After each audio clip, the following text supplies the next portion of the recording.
My name is Emily Free Wilson, and I'm the creator of Free Ceramics, a pottery run by my husband Matt Wilson and I here in Gardner, Oregon.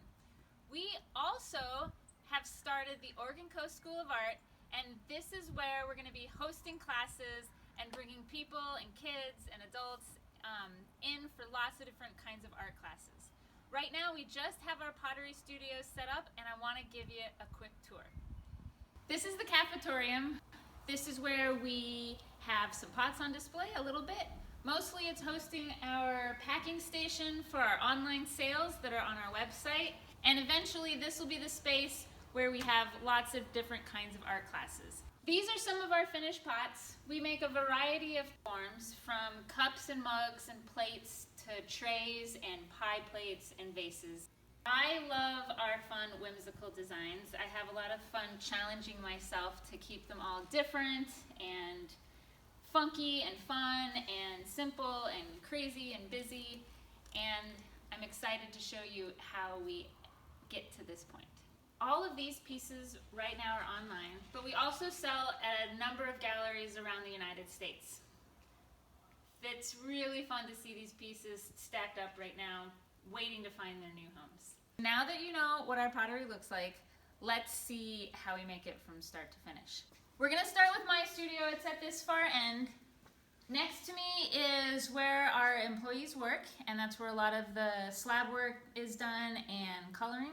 And then at the very far end is Matt's studio, where he slipcasts and glazes. So let's go into my studio and I'll give you a throwing demo.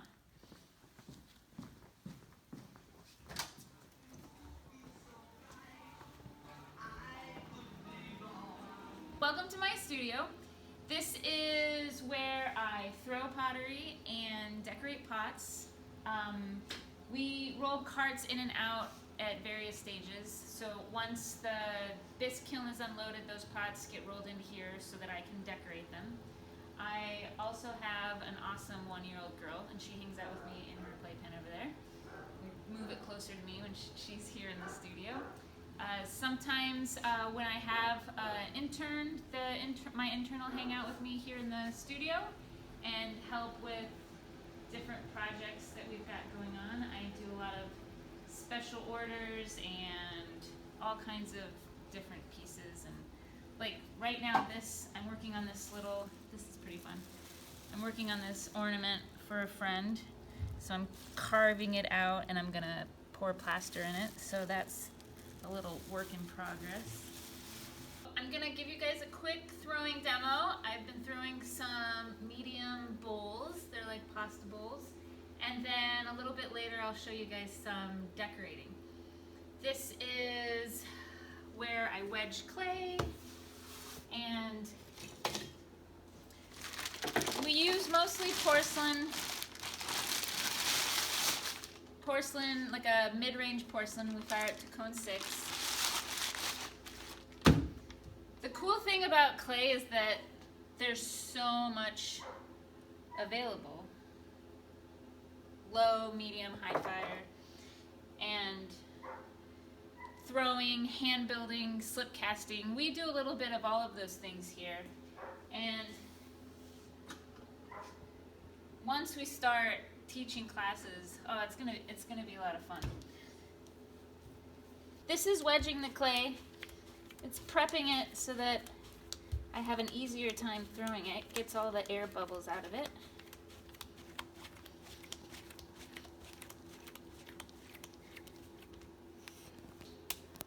So I throw most pieces that have handles on them and pieces that are larger, I guess, or more complicated.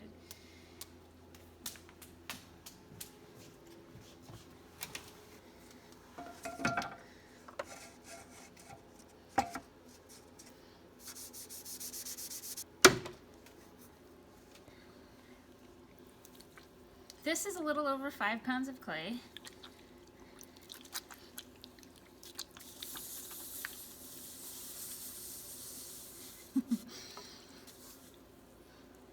When you start throwing, you have to center the clay on the wheel.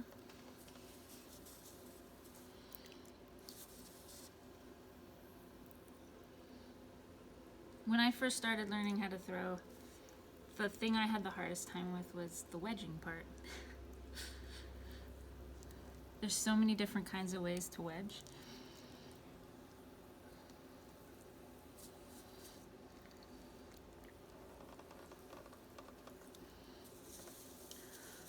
So right now I'm doing a little bit of wedging on the wheel.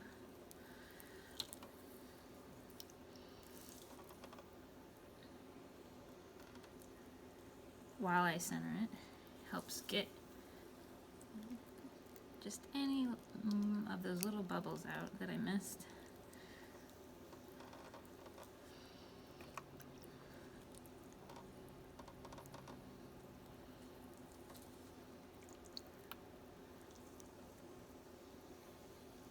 And then I'm opening up the clay.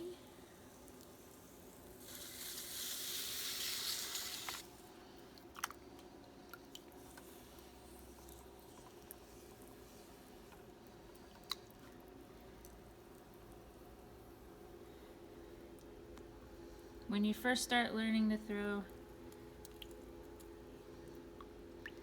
you start a little smaller and work your way up to this.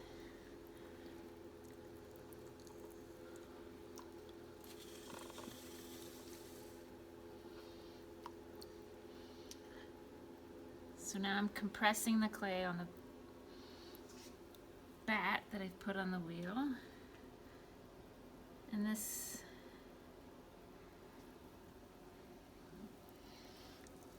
keeps the clay from wanting to pull apart and crack while it's drying.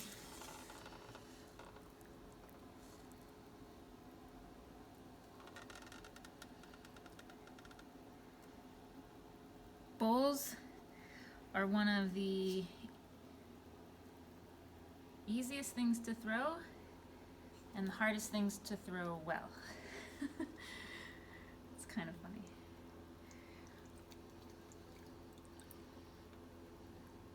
Because you've got to leave enough clay on the bottom for it to hold its form, but not too much that when you go to trim it, it stays bottom heavy. You want to have an even distribution of your clay throughout the piece.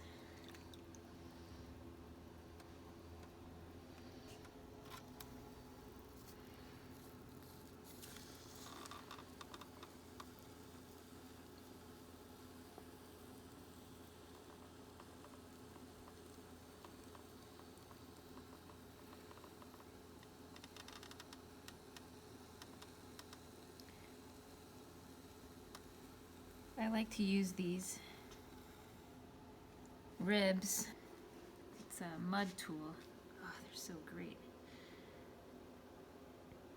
And I like to smooth out my clay, the surface, so that when I'm decorating,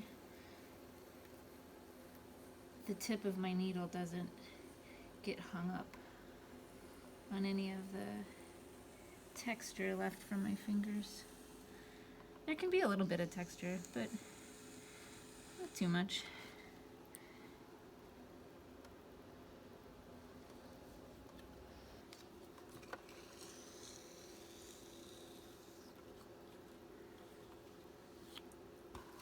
Okay, I think that's pretty good.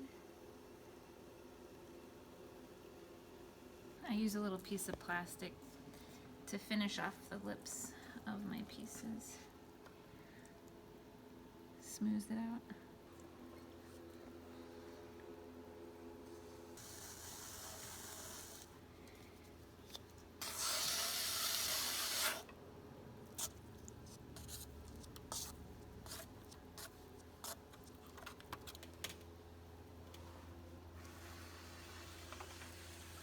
So there we go. We got a bowl. I'll probably cover it with plastic lightly and let it dry overnight. And then tomorrow I'll flip it over and trim the foot.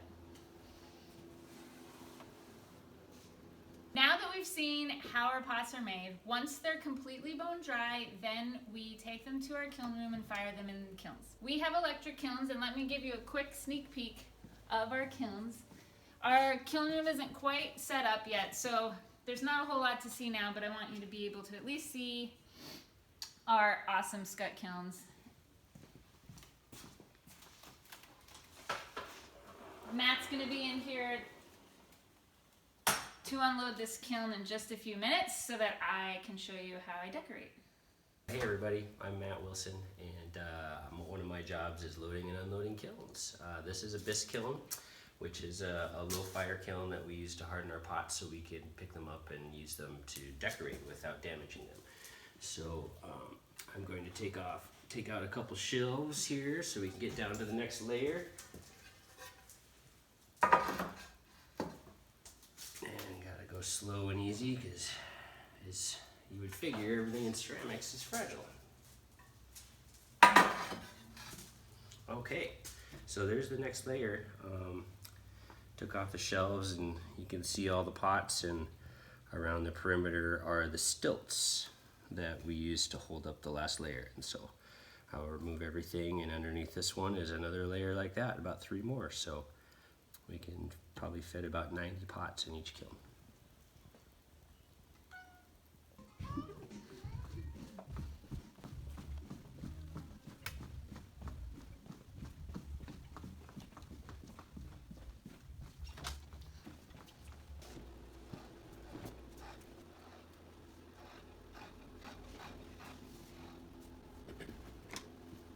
Sweet. Okay, so now I'm gonna show you some decorating.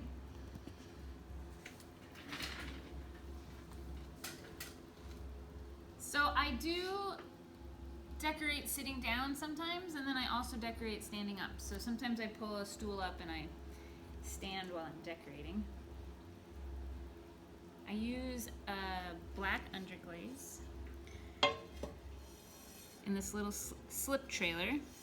There's lots of different kinds of slip trailers, but this is my favorite. So my slip trailer has the tendency, it can splatter, and so if I have to deal with splatter,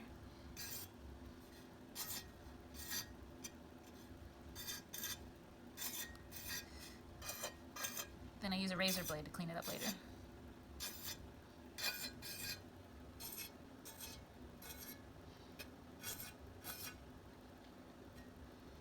Yeah, so it's a pretty simple process, but I've been practicing it a long time. So I first came up with these designs, probably started doodling them maybe in high school. I would just fill up sheets of paper with tons of dots and then use my Sharpies to color them in. And so when I started making pottery and I was trying to figure out how I would finish them, I wanted to try and take those doodles and put them on ceramics. And there's so many ways to glaze and decorate pottery. And I really loved this tool and the underglaze because it has a bit of a Sharpie look to it. And then the paint that we use, the underglaze, we paint in the dots, is like another sort of just bright, brilliant color, which is a lot of fun. I think a lot of my designs actually stem from missing Oregon and the things that I enjoyed the most about Oregon, like running on the trails and going from rock to rock on a river, the rain, like all of that imagery, I think found its way into my really simple designs. Okay, so now that you've seen how I decorate the pots, the underglaze, the liquid, the water in the underglaze gets absorbed by the bisque pretty quick. So like you can see on this plate, the wetness on the thicker parts is still a little wet, but it dries pretty quick. And then once it's dry, then we fill in the dots with color. And so that's the next step. We're gonna go over to our middle studio there, studio number 2. and show you how the pots get painted. This is studio number 2.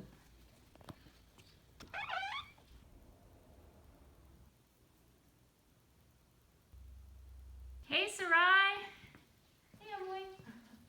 So this is where we hand build some of our trays, which we will save for a different tour. And this is where our employees work. Sarai is our dot painter. Tell us a little bit about what you do here for Free Ceramics. Yeah, so I take the pieces after Emily has decorated them and they've been bisked. So they have her black lines and dots on them. And then we use this underglaze to add color. So we have different color combinations here to kind of give us inspiration. And then sometimes we just go off the book and see what comes. It's a little bit of combining color theory and looking at the piece and just creating movement or pops of color and little bits of surprise. So these are some of the pieces we've done this week. And then here's a piece I'm working on now. This is a butter dish. So I just come in and just fill in the dots there.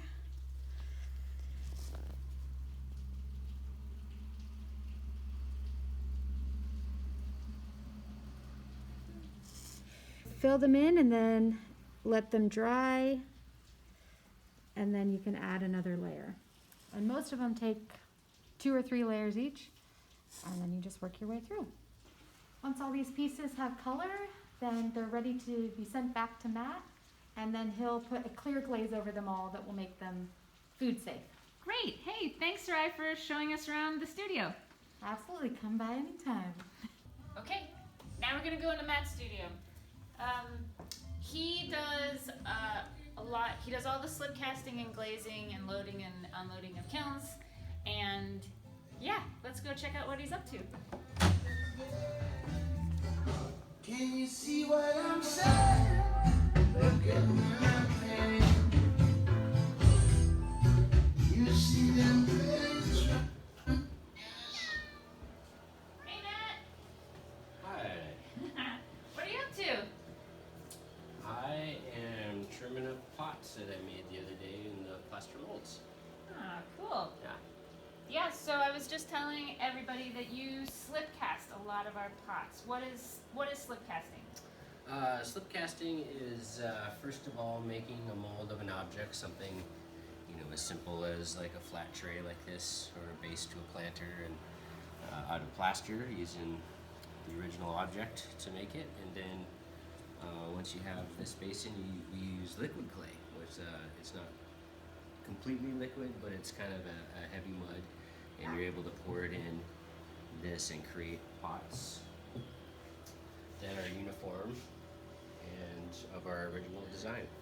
I made these bowls out of clay on the wheel, and then Matt took plaster and made a mold out of them, and now he makes these bowls with liquid clay. And we've never officially raced, but I think he can make a little bit more than me. It's not about the speed. We both just like a different process. Matt has no interest in being on a wheel, and I have no interest in working with plaster. So we're a good team. Yes, we are. We meet Yeah. in the middle. So, yeah, thanks for letting us interrupt you. Sure. And Absolutely. yeah, I know we'll eventually have classes where you go into way more detail about this, but You have lots of questions. We have the answers. There's a lot of questions in this stuff. yeah, it's fun. So this is studio number 1. This is where Matt works, and our son Clayton. He works here on this side of the studio, and yeah, I think have we seen everybody's studios? Studio 1, 2, and 3? Oh my goodness, the tour is almost over. Okay, back to the beginning, everybody. That's the studio tour for Free Ceramics here at the Oregon Coast School of Art. I'm really excited to get people in here and start having classes, and I look forward to hearing from you and answering any questions. And yeah, if you're ever on the Oregon coast coming through Gardner, Oregon, we would love to see you. Give me a call. We're open by appointment only right now, and we love giving tours and showing people around. So thanks, and have a great day.